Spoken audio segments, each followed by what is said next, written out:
An able defender of the kingdom, Matt brought an enthusiasm and excitement to his research that were contagious. I saw reflected in his life and activities a deep respect for the prophet Joseph Smith and a sense of wonder and love for the ordinances of the Lord's house. In one of his parables, the Savior speaks of a disciple scholar who seeks to more fully understand and expound the wonders of the gospel. Every scribe, which is instructed unto the kingdom of heaven, is like unto a householder, which bringeth forth out of his treasure things new and old. Matt, like the householder in the Savior's parable, was blessed with an intuitive gift for research and insights into the temple and other aspects of the restoration.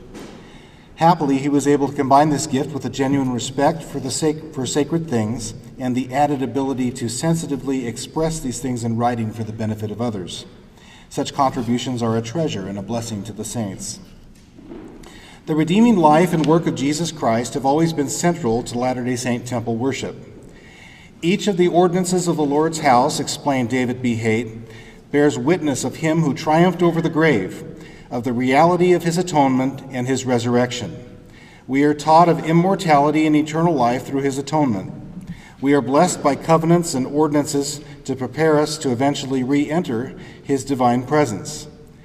Even in the endowments, noted Heber C. Kimball, there is not a solitary thing, but what is an imitation of the Son or the Father in some way or other, and all this is done to keep us in remembrance of him. If one cannot see the work of Christ in the ordinances of the temple, one has simply not understood Latter-day Saint temple worship. Shortly before Matt passed away last October, David Keller, one of Matt's friends, expressed the following personal reflections, which I shared with his permission at Matt's funeral service. I've recently been thinking that the process of writing for publication is like composing a song. The notes or ideas are inspired by research and analysis, but often are jumbled inside my head. Only with great care can these notes be selected and arranged in a proper sequence to create a symphony that will resonate with others. As Elder Cook spoke last conference, I thought of my friend Matthew Brown, condition ever worsening, with his faithful wife at his side, soon to pass to the other side of the veil. I mourned the loss of not being able to hear any more songs from Matt. I recall frequently encountering Matt in the religion and family history section of the Harold B. Lee Library, while I would casually work on blogs and articles on priesthood, revelation, marriage, and temples.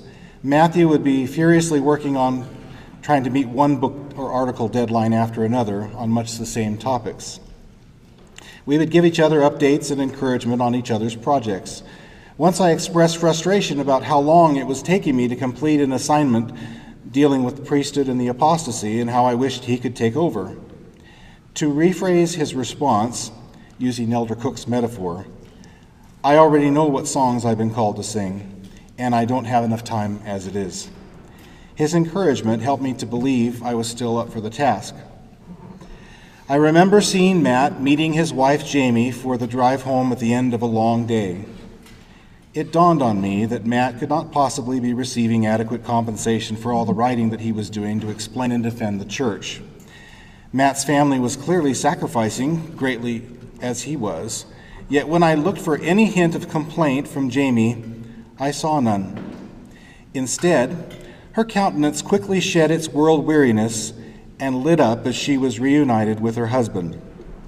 I could sense that she took pride in his accomplishments as we were introduced.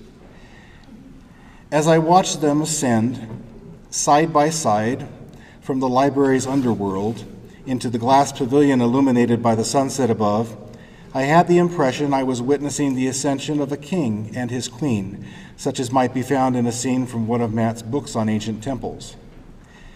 As they passed by the security guards standing as sentinels above, I marveled at the rock their relationship was built upon, and which will no doubt prevail against a temporary separation caused by death.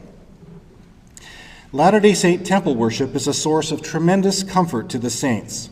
John A. Widtsoe explained that the blessings of the temple bestow great honor upon a person who can understand, as realities are exhibited in figures, and those who have the Spirit and understand derive great comfort and consolation from that source. No man or woman can come out of the temple endowed as he should be unless he has seen beyond the symbol the mighty realities for which the symbols stand. Paramount among these are Christ's victory over sin and death, his redeeming life, and the power of his redemption in our own lives as we seek to follow him and keep his gospel covenants. Recognition of the reality of that power, restored through the Lord's faithful servant Joseph Smith, and faithfully administered by apostolic authority in the Church of Jesus Christ of Latter-day Saints today, is a reason for hope which extends beyond the grave and throughout eternity. Thus, while with Alma, we truly mourn for the loss of our friends and kindred, yet we also rejoice and exult in the hope, and even know, according to the promises of the Lord, that they are raised to dwell at the right hand of God in a state of never-ending happiness. Thanks, Matt, for your scholarship, your service, and helping us to more fully appreciate the treasures, both old and new.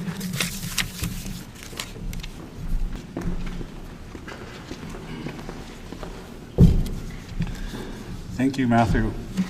Our first speakers this morning are David and Joanne Seeley.